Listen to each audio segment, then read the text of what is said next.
Hi guys, welcome back to another Drift and Loop vlog.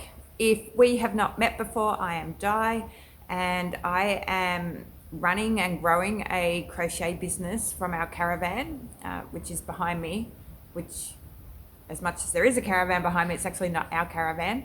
But yeah, we are traveling around Australia, and so as we travel, I am trying to get an online crochet business happening and just attending markets wherever we are and trying to sell my products as well. Basically, I'm just documenting my journey of how I'm going about growing my business.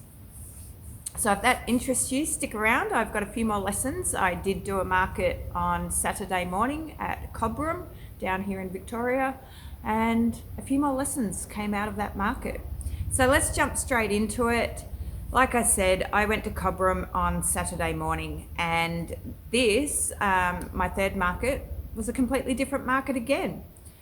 Firstly, it was my first outdoor market. So Wicco and I ducked into town during the week and I bought a marquee because I needed something because I was outside, because I'm not doing my indoor markets.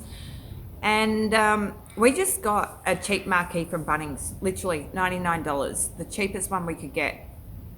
And it actually works beautifully. It's exactly what we need. It is lightweight, it's compact. I had always thought if I bought a marquee that I didn't want to spend much money because I'd probably have to leave it here at Sam's when we finally head off again. But no, this marquee will be able to come with us. It actually packs up small enough. So that is fantastic because it's not, $100 down the drain and then you get somewhere else and you need a marquee and then you have to go and buy another one. So, that's good because at the moment the business isn't making money. So it's all about watching that bottom line. So what that meant was Friday afternoon, I did do a quick mock-up of my stall because again, I've had 3 markets now and every market has been a completely different setup and layout. And I knew that being under the marquee in a 3 metre by 3 metre, I would have to have my tables different. The other thing that happened, I did order the 2 extra stands from Temu. So I ordered another 4-tier and a 5-tier stand. And honestly, Temu's delivery time just blows my mind. They arrived here on Friday. So what that meant was I had all my new stands for this market at Cobram on Saturday. So that was another reason for doing the mock-up Friday afternoon, because I needed to check that my price tags were still appropriate, that everything would fit where I was going to put everything. And that probably took me I reckon I spent about 3 to 4 hours doing that mock-up. So we put the marquee up, we put the tables in under it, everything went on basically except for the tablecloths. So that was fantastic. So we got into Cobram probably about 6:45 on Saturday morning and it was so cold, so cold. And, being outdoors, there's no heater, is there? And I did say to Wicco, one of the best ways to attract people into your market would actually be to have one of those outdoor heaters because everyone would just come and hover around it and then you could just blatantly sell them your products. So while I actually just talk about the market, I'm just going to roll the footage. I did take a little bit, just a short video of my setup beforehand. So I'm just going to play that now. I didn't bother taking any footage afterwards because again, this market, I really didn't sell that much. And so you wouldn't have noticed any difference between the before and the after. So I'm really happy with the way my stall is coming along and the way it's actually looking. I think the new display shelves have made a big difference. I think the stands for my dishcloths is just spectacular. I absolutely loved my dishcloth stand. So let's just jump in and discuss what it was that I sold. So for the day, I did sell a total of $140 worth of products. At this market, my most popular product was actually my dishcloth. So I sold 3 dishcloths which I was so happy about. And I had this seriously heartwarming, proud moment when these two beautiful young girls have walked up to my stall, and they went straight to the dishcloth stand, and they picked two off there, and I'm like, really? Are you honestly going to buy two of my dishcloths? And they brought them up, and you know, it sounds silly, but like,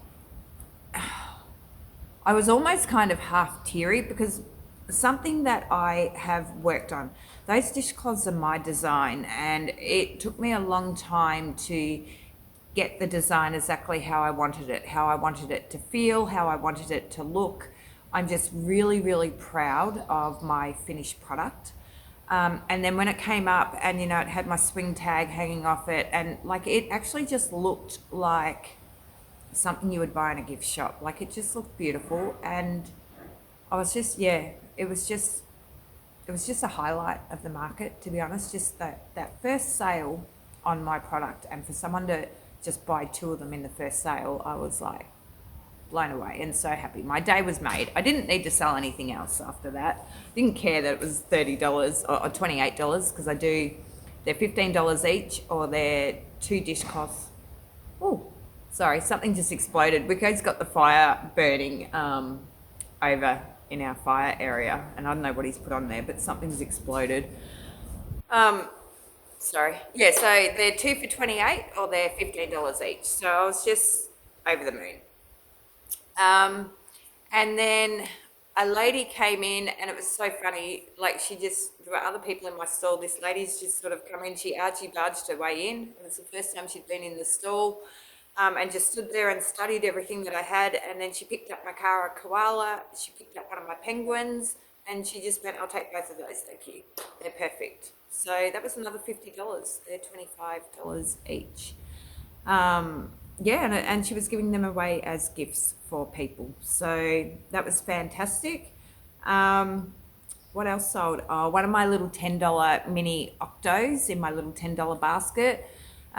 This young couple come in, they were so cute. The boyfriend wanted the little octo, and so he was literally, I saw him later on, he was still walking around the market. His hand was out like this with my octo sitting on it, and he walked around the market like that, basically carrying my octo. And Wicco sold one of my chooks. That was the red one in the Bennett blanket for $25. And he sold one of my leggy chicken keychains for $12. So I think that's it. That's all my sales. So let's get into the numbers. So let's just do the figures that I've been running, and let me just grab my book. And actually, I'm just going to shimmy over a bit so I've got room to fit my running tally up the side. Okay, so like I said, at this market I made a total of $140. My expenses for the day were $15 for the stall fee. My travel, I've actually placed that at $15. Cobram is a little bit further to travel to than the other two markets that we've done, so I've just popped that travel up this time. And my wages at $195. So my wages are a bit less for this market, and that normally they've been at like the $225. The reason for that is because the market was so cold that by about midday, everyone around me started packing up. There weren't too many people coming through. No one was really interested in purchasing. So everyone started packing up. And so we decided to pack up as well, and we left Cobram about 12:30. So normally I don't get away from a market until 1:30, and so that's what the difference is in my wages. I've got 1 hour less from Saturday. So my total expenses for the day were $225, remembering that Wicco doesn't get paid. It's his love job and his duty. No, I'm joking, but it is his love job. And so that means that I made a loss for the day of $85. So not as bad as what I did at Murchison, but still not quite as good as what I did at Mooroopna. Mind you, I still haven't had a market where I've made a profit. So if we go to our overall running totals across my 3 markets, my total sales over the 3 markets have been $384. My total expenses over the 3 markets have been $735. Now I do just want to add one thing in there. That $735 for expenses does not include things like buying the marquee, buying, the new stands and that for my stall. None of that's been included in that. So my expenses are actually a lot higher. But what that does mean is that so far I have a total loss of $401 over 3 markets. So, that's okay. That's okay. No one expects to turn a profit in their business in the first 12 months. Oh, dearie me. But one thing that I am thinking, and I don't know if it's something that would interest you, and I'm going to do it for myself anyway, is I will be making up a spreadsheet, which will allow me basically to put all my costs in, put in my little bit of revenue that I'm receiving, and just keep a tally of that basically month by month.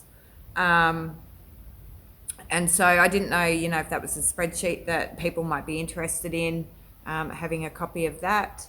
And then the other thing that I was going to do is do some spreadsheets or a spreadsheet so that I can actually cost my individual items. So have it as like a general spreadsheet where I can, put in the cost of like 18 mil safety eyes, the cost of a set of 16 mil, do that for all your items, basically, all your yarns, everything, all the materials that you use.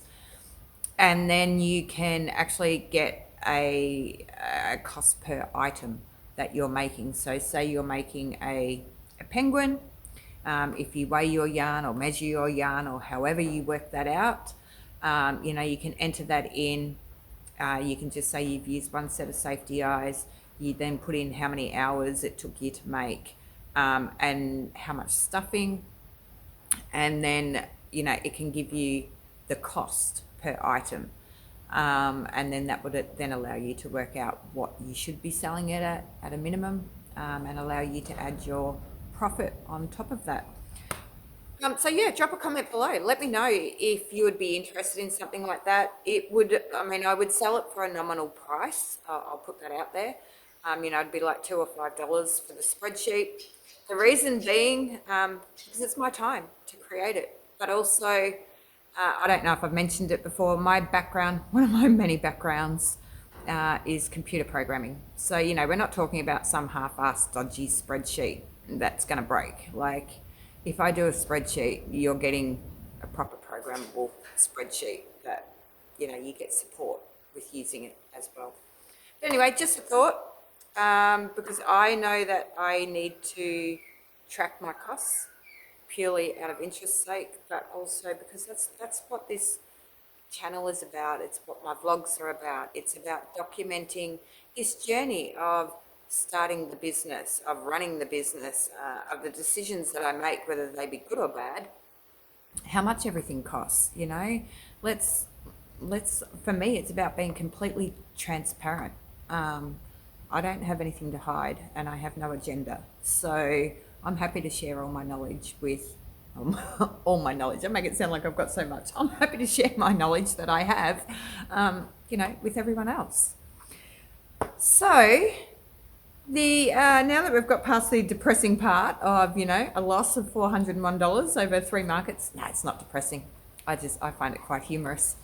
I really want to go into the lessons that I learnt from Cobram Market. And one of the big things is, like I said, I've had 3 markets now, and every market has been a different setup. At Marutna, I actually had it like as an L shape. I was on a corner. And what I found at Marutna, I said that the kittens flew off the shelf at Marutna. They were right on the corner where everyone walked. And then at Murchison, it was actually just 2 tables, a big long table. And I found that I didn't have any kind of hotspot at all at Murch. And then at Cobram, because I was under the marquee, I did an L. I was nearly at like the end of a row. And so most of my customers were coming from my right hand side. So I set it up so that the L was on the left hand side of my stall, so that as people were walking up, they were looking into basically my table on the left hand side. And what I found was right out at the very end, which I pretty much knew this before I went in there, I knew that that was going to be my hotspot. So what I mean by hotspot is the products that you put at the end of that table either need to be the eye-catching, draw card that pull people into your table, or they need to be the product that you really want to sell, that is, you're wanting to get rid of. But it also needs to be eye-catching as well. You can't just put some kind of dodgy shit out there on the end of your table and think that it's going to sell because you put it in the hotspot. Like, it's still got to be attractive and a reasonable price and everything else that goes with selling a product. And so out on the end of my table, I actually put my dishcloths because I wanted them up. They were up on the high stand, and I knew that that little bit of height plus all the different colours in my dishcloths were like basically unattracted. They catch your eye because they're so bright. And then right below them, I put my chooks. And the reason why I put my chooks is because dishcloths and chooks are kind of like a farm theme. They kind of go hand in hand. But every market, people have commented on the chooks. So I just thought I'd put them out there. And it worked a treat. The amount of attention that my dishcloths got blew me away. So like I said, I sold 3 for the day. But I know that's not big sales. It's more than what I've ever had. But it was just the amount of people that actually stopped, that felt them, that looked at them, that commented on them. Whereas when I'd had the dishcloths laying flat on the table, that hadn't been happening. People would give them a quick glance and then move on. So having it out there, those dishcloths were definitely making people stop. And then I would watch people from that point. They would then actually glance into the stall, and then they would actually come in and start browsing. So when you set your stall up, have a think about where your hotspot is. Have a think about what's going to be closest to the people passing by and what you want to put there to attract them into your stall. The other thing that I really noticed, and this was so interesting, the difference that my new stands have made. So whilst my market or my stall looked pretty, let's say, at Marupna and at Murchison, all the little stands that I had, they actually made it really busy and I would say quite difficult to be able to browse and take in what all my products were. And then by having these 3 big stands with, essentially I put all my plushies on it, like you would have seen in the footage earlier, it simplified it. And so what I noticed was people spent more time and their eye naturally followed the shelves and they took in everything that I had. Whereas what I knew at like Marupna and at Murchison, because it was so busy, people didn't know where to look. And so quite often they'd just end up looking at what was on the table rather than what was on the stands. And they may comment about something on the table. But then Wicco and I were constantly drawing their attention to other products. Have you seen, if you like this, have you noticed this? And they were saying no. And you would notice that it would be the first time when you'd point them to the octopus or something, it would be the first time that their gaze had actually lifted and they were looking up. So it was just too busy, way too busy and overwhelming for people to be able to consume what's on the table. Whereas simplifying it at Cobram, people spent longer in my stall and they were handling everything. They were looking at everything. So it's about finding that balance of still having your market stall look good, but not too busy so that people can actually take everything in. So I think I think I'm nearly there. There's a few things like my keychains. I do want to kind of fine tune that a bit more, but I also want to extend the range. So I'm not getting too stressed about the keychains. Um, and I also want to extend the range that's in my $10 basket. And I'm actually thinking, because I do have two markets this weekend, I'm actually thinking I may not even put the $10 basket out this weekend. I'm thinking I might just leave it and yeah, just see how it goes basically, because I've only sold one $10 item. Um, so I don't know, there's just something in my gut that's telling me that that $10 basket at the moment with what I have in there is actually detracting rather than attracting, if that makes sense. So yeah, I'm just going to run with that hypothesis and see what happens. Um, The other thing that came out of it, and I find that I spend, after I've had a market, I normally need about 2 or 3 days to process everything that has happened. And I don't even realize that that's what I'm doing. Like I know we came home from Cobram and I think it was Sunday. I thought, oh, I should film my vlog. But there was just something in me that just wouldn't do it. Same with Monday. On Monday, my migraine came back and I didn't feel like it anyway. Um, and yesterday I was like, oh, I've got to get onto my vlog. I've got to get onto my vlog. And I just didn't want to. Because actually, to be honest, I didn't want to because I didn't know what I was going to talk about. I didn't know, like my vlogs aren't planned, in case you haven't noticed. This is just me sitting here going, what? And just dumping what is in my head, basically. And then yesterday, it actually all come together. And I just realized so much about what I have been crocheting in the last week, why I had been crocheting it, and I can actually now verbalize that. So what happened is yesterday, we're in town and Wicco wanted to go to Bunnings because he's getting really bored because of his carpal tunnel surgery and he can't do everything that he normally does. And he wants to start making like some wooden walking sticks and things like that. And, he can sell them in my stall as well. He just wants something to do. So we went to Bunnings and we got sandpaper and some varnish and oil and everything that he wanted, and came home and he lit the fire. He sat out there doing his walking sticks around the fire. So it was perfect. And then I was talking to him about my Father's Day market that I have on the 29th of August. It's an all-day market in the shopping centre in Shepparton. And I was just talking to him about things that I want to crochet or what I should crochet for that market.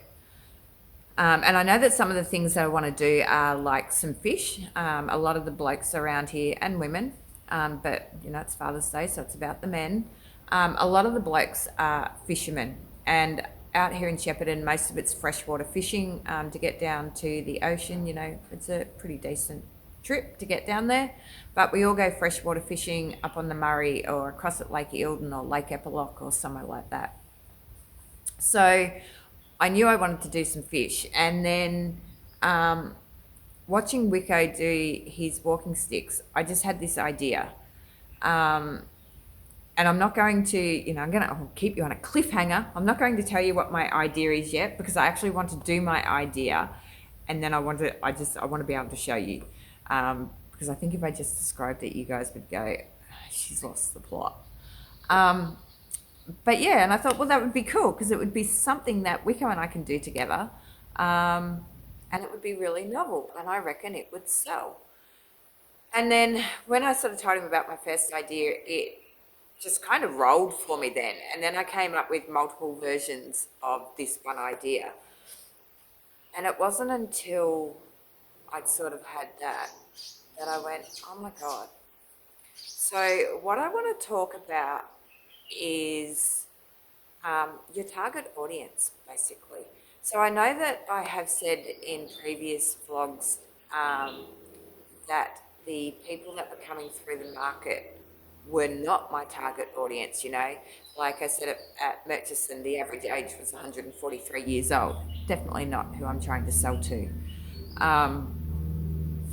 But it's also about not just about finding your audience, because you can find your audience, which, you know, my audience will turn up. But it's also when you do find your audience, are your products what your audience actually want? And you know, you hear so many people say it, and it is just a basic business rule. Know your audience, know what they want, know what they like, know what their emotional attachments are, and sell to them, basically. And so when I started this journey, you know, I didn't know what to do at the market. So I kind of did, I guess, what everyone else has done when you start. You just look at what other people who are doing, you know, other people who appear to be successful, what they're selling, how they're selling it, where they're selling it. And you just basically copy. You do the same thing. So, you know, I watch, you know, The Girl Who Knots. I watch Crochet by Sammy down in Tassie. I watch Maddie Rose, who's, I don't know, I think she's Newcastle, Sydney, somewhere like that. Sambrosis Crochet, she's in Melbourne. Like, everyone who I watch are in cities or in big towns. And those girls are all basically selling the same plushies, and they're making good money on it. So I went, okay, well, that's what I'll do. But there's one problem with that. And the problem is I'm not in a big city. I'm rural. I am rural Victoria. I am out in farming country. So what turns my audience on, what turns my potential customer on out here in Victoria, or rural Victoria, is very different to what is going to turn the customers on that are in the cities. And without being rude, you know, country people, because I'm a country person, country people think differently to city people. You know, you've only got to look at politics and all of this stuff. There's the divide, and the politics, our parties are divided between, like, you know, basically looking after country people or the parties that look after the city people, because they know we have different interests. I haven't discovered this. This is just a basic fact of life.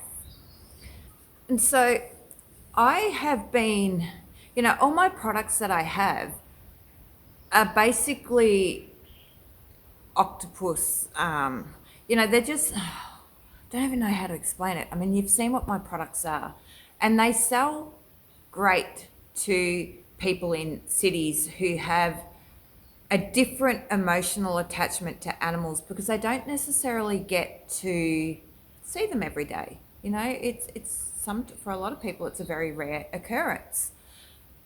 But out here in rural Vic, we farmers and rural populations, we deal with animals every day. You know, if you watch my last vlog, you saw, like, we go feed cattle every day. I see calves every day. I see calves running around, frolicking, being funny. And it doesn't mean that we don't appreciate it. It doesn't mean that we don't stop and go, oh my God, that's so cute. Oh, check him out. Because we do. But what it means is my emotional attachments are going to be more to farm animals rather than octopuses, turtles, things that we don't really get to see very often. And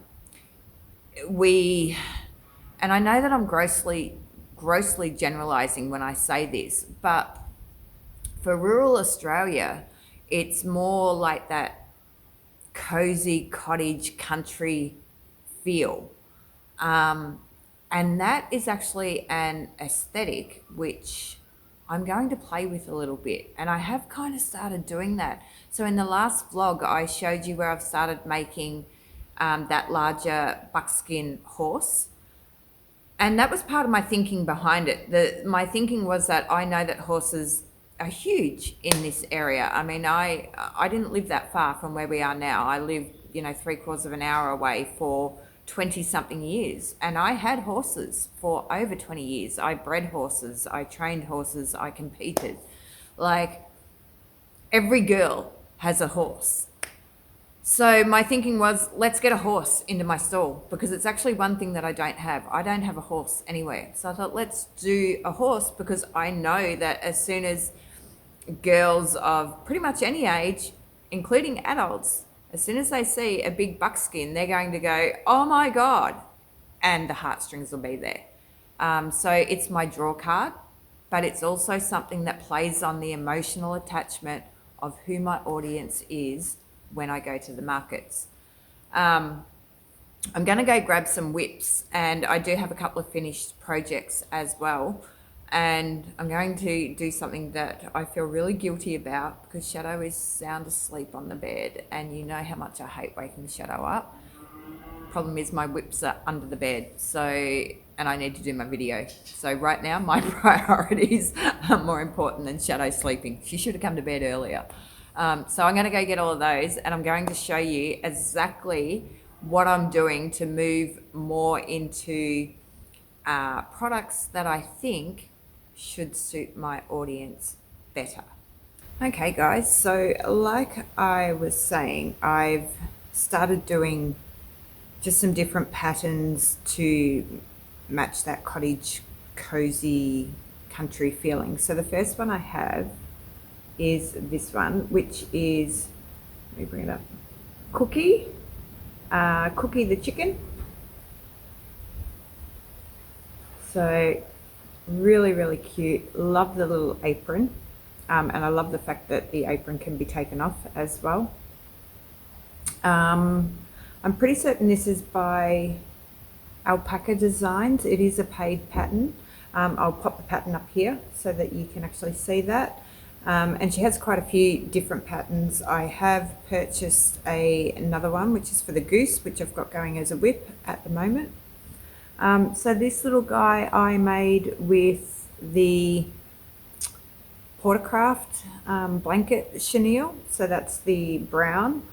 The yellow is my mill ends from Spotlight, which I reckon will be the burnout blanket, and so is the red.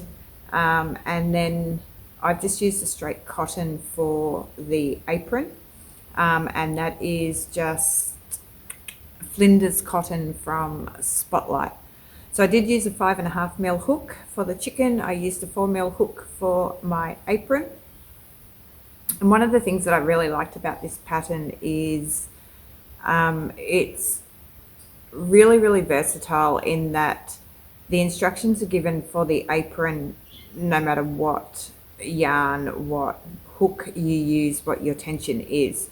You know, a lot of the patterns, they just give you the sizing, or the designer gives you the sizing that they've used, and you kind of work it out from there. But this designer's gone to a lot of effort with this pattern. They tell you what measurements and where to measure from, so that no matter what you're using, you can make an apron really easily that is going to suit your little chicken. So getting back to the difference in the aesthetic, quite clearly this is very much, you know, cozy country cottage style chicken. And if you compare it to something like my, is this Drift or Rift? I think this is Rift. This is the larger one. You know, the colours are still quite cottage-ish, but they're two very different animals, you know, two very different plushies, two very different feels. So someone who's more attracted to this style obviously isn't going to be attracted to the octopus style. Or even, you know, I just grabbed like a leggy frog. Same thing again. We're talking about two very different audiences with, and even with the 3 toys. Let's see if I can do it. Even with the 3 toys, you know, these two go together. This one sits alone. So that's what I'm saying when I'm talking about my audience and talking about who you're trying to sell to. Teenagers may or may not be, but, you know, generally a teenager may not be interested in something like this. They could be. But, you know, they're going to go for stuff like this, or kids will go for stuff like this, maybe not necessarily something like this. This is more, to me, this is more like an adult, you know, put that in the kitchen, as a decoration in amongst things. So the next one, because I'm also bringing a little bit of whimsy in, so this one I have not finished yet. This is a free pattern off Instagram and it's called the Silly Goose. So I do just have, this is a slice of bread, I do just have one more slice of bread to make to go on top to finish the sandwich.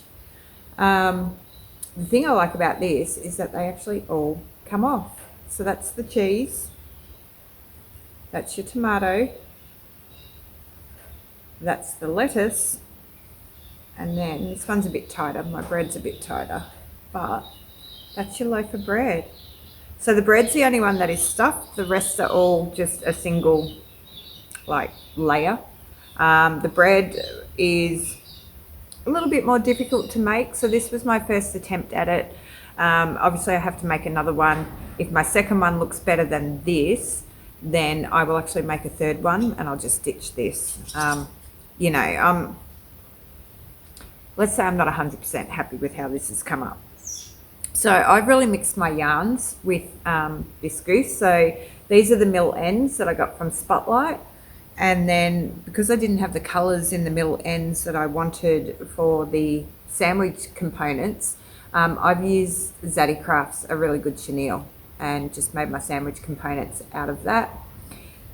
This designer, even though it's a free pattern, they again have told you how to alter the size of the sandwich components to suit the size of your gooseneck depending upon your tension and your yarn. I didn't actually have to change anything, so mine all worked up fine, even though I've used different yarns and mixed and matched everything. So my idea behind this goose is, sorry, I'm just putting it back together. It's just the fact that it's a little bit whimsical. It is completely different to sort of anything else that you see out there. It will be a bit of a conversation starter. I will definitely be putting it, you know, out on the table near where everyone's walking so that it will grab attention. It's just, yeah, it's just something different, and it's still kind of on that country-ish style. So yeah, something very, very different. And it's definitely not something that I would make regularly as a market make. It does take quite a bit of time, so it is just going to be a one-off every now and then, depending on how well it sells, if it sells. So they're the two items that I've nearly got finished, or have got finished. I did show you the horse. Oh, sorry, I hit the camera. I did show you the horse that I was doing in last week's vlog. So up next is the little goose. So I just started this one last night. Again, I am using the Spotlight mill ends. So I'm nearly ready to put the rest of the body on, and it does have a little tail. And then I've done my feet, and that's sort of your foot. So I really like the way the feet have been made. If I can get both of them up. So they're the same as what's on Cookie the Chicken, because they're by the same designer. And my little beak. So the beak will be sewn on afterwards. The feet are crocheted in as you're going around. So nice and simple, very low sew. And then the only other thing that this little goose will get will be a bonnet. I'll use the same Flinders cotton, but I might use a different colour instead of the blue on the goosey. I'll just have a look at what colours I've got. And that's really about it for that pattern. Again, I do know that the bonnet is the same as the apron. So the designer has given the different measurements that you need so that you can customize your bonnet to suit your goose, no matter what your yarn, hook and tension are when you're making the pattern up. So last but not least is something entirely different again. So I did have this made last week, and then I had to stop because I had run out of my white yarn. But this is going to be a longhorn cow. Again, I'll pop the pattern up there. So I have done my 4 legs. They're all done. And I wasn't able, they get crocheted into the body. But like I said, I'd run out of the white yarn and the body is mainly white. So I hadn't been able to continue on doing that. And then I have started my head. Started stuffing. I need 18 mil safety eyes, which are ordered. They were ordered like 3 weeks ago. I am still waiting for them to turn up. So the head is done as much as I can. I have done my horns and they're all stuffed and ready to go. So there's the long horns. And then it just has 2 little ears, the other one's in the bag. So they are literally just a circle which have been folded in half and then a couple of single crochets put in down the bottom. And so the ears will sit under the horns. It's going to be a decent sized cow once it's all made up. So, you know, it's a good size. So the reason for this is, as much as I kind of said about, you know, we see the cows every day, farmers are into all that sort of stuff. Longhorns are just, I don't know, everyone has a soft spot for longhorns. But the other thing is, a longhorn is actually the symbol of R.M. Williams. So one of the biggest country clothing outdoor fitters in Australia. Iconic, basically. And so, you know, the longhorn cow kind of ties in with all of that as well. But yeah, it's just a different theme, a different look. It is much more realistic than anything else that I have. And I honestly do think this longhorn might, depending on the price, I'm not too sure how I'm going to price it yet. But I'm convinced this longhorn will actually sell pretty easily and quickly. But again, I also know that it's going to be a good draw card and a really good talking point to get people into my stall as well. So that's sort of where I'm going with everything. I knew that I wanted to make like some larger pieces, like what I keep saying, just for those cards that kind of draw people in, get people into the stall. But by the same token, what you're making needs to match what your audience is. So it's okay to say you're going to make big plushies, but like if I made a big, which I had been thinking actually, I had been thinking about making some dragons, because you know what, that's what I like. I like dragons. I like these as well. But I don't know, like my sleeping dragon that I have really doesn't get much attention at the stalls. It gets very little attention actually. And so that kind of makes me go, maybe making a bigger dragon isn't the right way to go, because that doesn't seem to be what my audience is looking at when I'm at these markets. So that's sort of where everything's at. Yeah, it's just a learning curve, you know. I do have 2 more markets this weekend. So I had applied for, earlier in the week, I did apply for a market at Ngambie, and I've literally just heard back from them about an hour ago, saying that I do have a place at not only the market this weekend, but I have a place basically at every market ongoing if I want it. So I might be able to get, you know, 1 or 2 markets, or maybe 2 or 3 markets in at Ngambie. And then I do have Marupna again on Sunday. So Marupna is kind of nice because that means that it's been a month since I did the first market, and it's just sort of returning back to where it started, and seeing if I can do better than what I did at the last market. But even if I don't, it doesn't matter. You know, it just, at the moment, it is what it is. And I think until the weather warms up, all the markets are going to be quiet. And actually the other thing that Wicco pointed out to me when we were coming home from Cobram, he said doing a market on a Saturday at the moment potentially is a lot quieter, because on Sunday it's football day. So like local football, the families are off, they've got football, they've got netball, and they're normally involved with that all day, or for the majority of the day, and certainly normally during the market hours. And so you're not seeing the people come through because that you would get over summer, because they're off doing sport. So, you know, come the end of September, once footy shuts down, then you would expect the numbers to kind of increase at the markets, and that just happens to correlate with as the weather starts to warm up as well. So they're my thoughts for the time being, and if I have any more, I will get back on here before I go. Hi guys, so it is a Thursday afternoon and I've just dropped back in. I just wanted to give you some updates because I had a little bit of fun crocheting last night, and then again this morning I've actually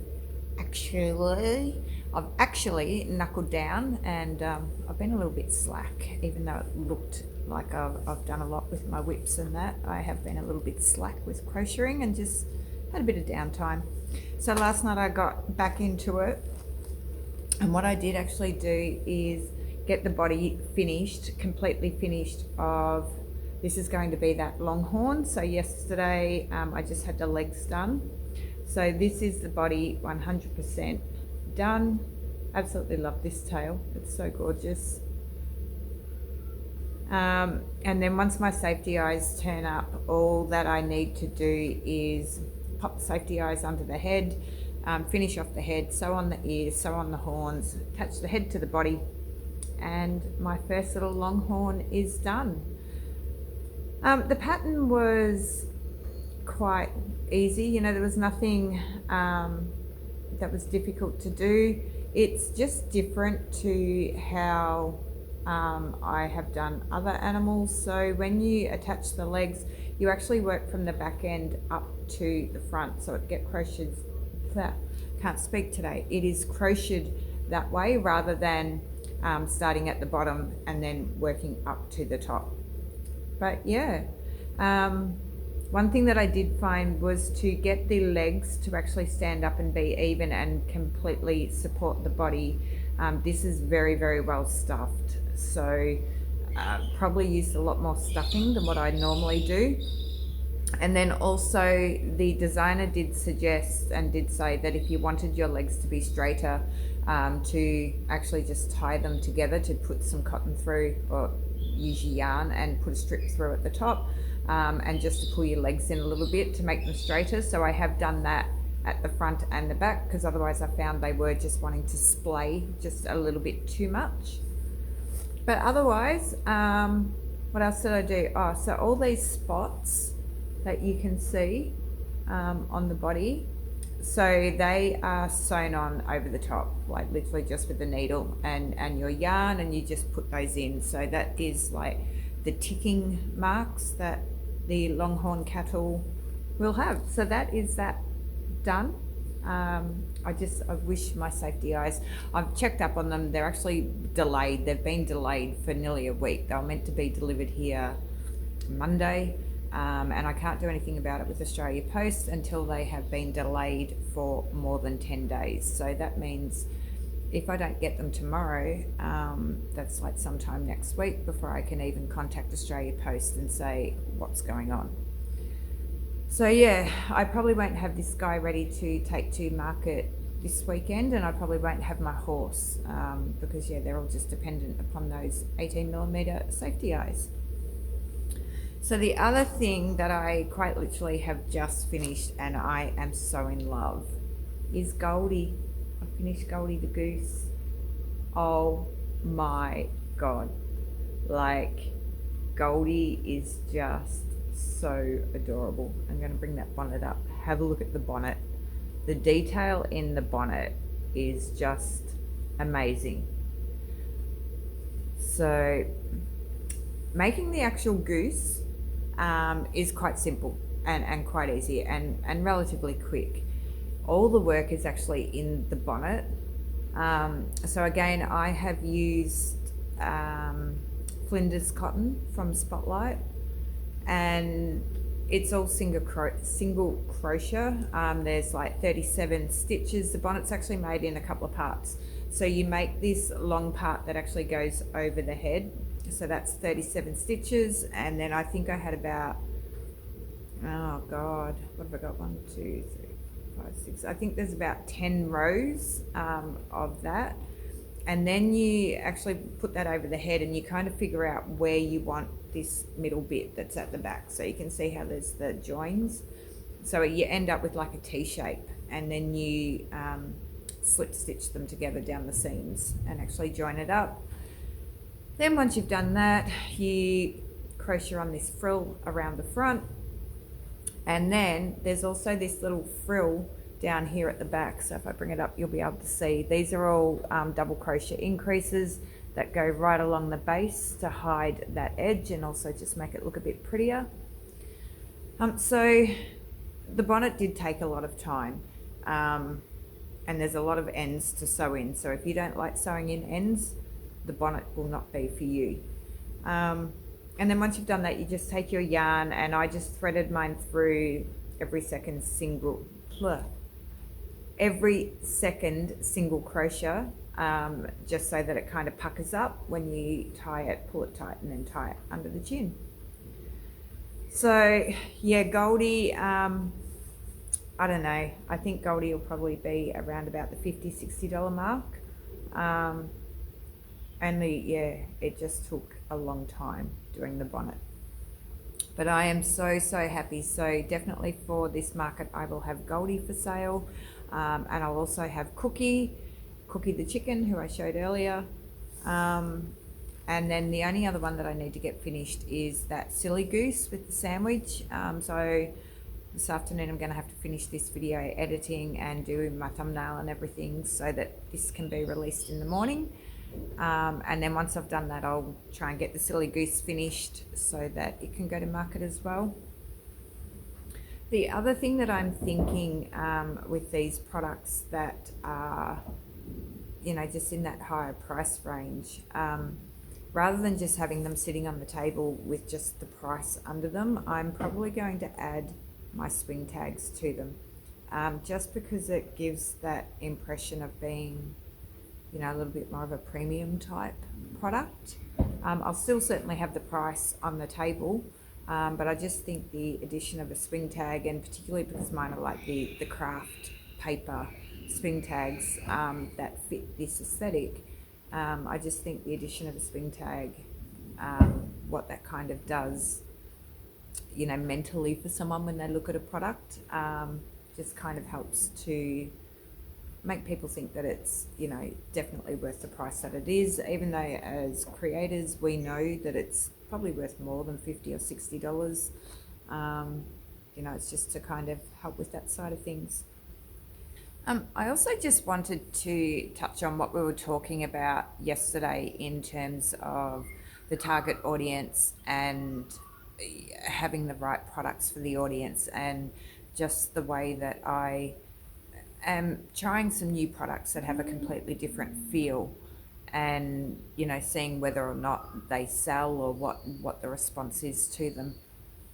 Like, I don't know if what I have been seeing at the markets is due to my products not suiting the audience, if it's due to, you know, maybe the audience isn't my target audience, if it's because it's winter and people don't really want to spend, people tend to not spend as much during winter, and once it warms up, you know, maybe all the products that I've already got will just start walking off the shelves.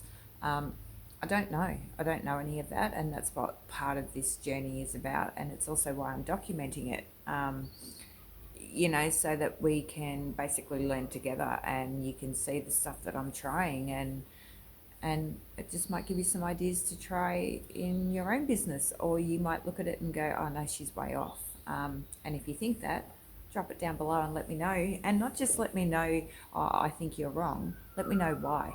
You know, give me your reasonings. Let's work things through logically and not just be judgmental on stuff. You know, there needs to be solid reasoning behind why something will or won't work. So, you know, and that's going to be something that I face basically as we travel. Everywhere I go, my audience will be different, because the towns are different, the interests are different, the socioeconomic status of people within the towns are different as well. So, you know, what sells in one location won't necessarily sell in the next town that we go to. And that's just one of the challenges of running a business like this from your caravan as you travel around Australia. But it's also what makes it fun and keeps the challenge alive, so it doesn't become boring and mundane and just constantly making the same products, you know, week in, week out, and recording the same information in your vlog week in, week out, because things don't change. You know, my business will be basically growing, changing, evolving, hopefully for as long as we're on the road, and hopefully longer after that as well. So guys, I'm going to leave it there. I need to go and get this all edited and get the rest of the work done behind the scenes, which is the thumbnail and the description and all that kind of stuff, and basically get it uploaded onto YouTube so that you can watch this tomorrow. Before I go, I do also just want to say a massive thank you to all of you. I am blown away by the amount of people who are commenting, who have subscribed, who, you know, are watching these vlogs. To be honest, I actually didn't think anyone would really be that interested. And one of the biggest things that I was worried about is that my setup, like look at me here, you've got a shed in the background, you've got a caravan in the background. You know, I was worried that it's not the typical crochet setting and vlog.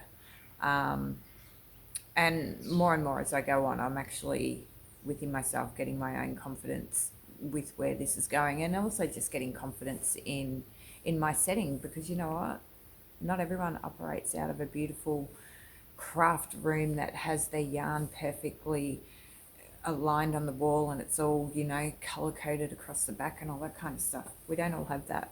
Even in a house, we don't necessarily have the luxury of having that kind of thing. So, you know, just, yeah, thank you, basically. Really, really appreciate it. And I'm really enjoying the interaction down in the comments.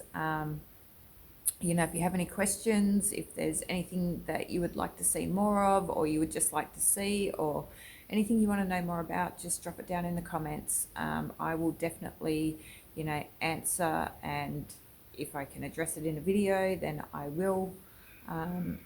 As much as this is my vlog about my journey, it's also here to be a community as well. And what I am starting to get is other people who are interested in my journey because I'm on the road and because I'm traveling. So, you know, let's just make this a real little community, and yeah, drop anything you want to know down below and I will definitely answer you.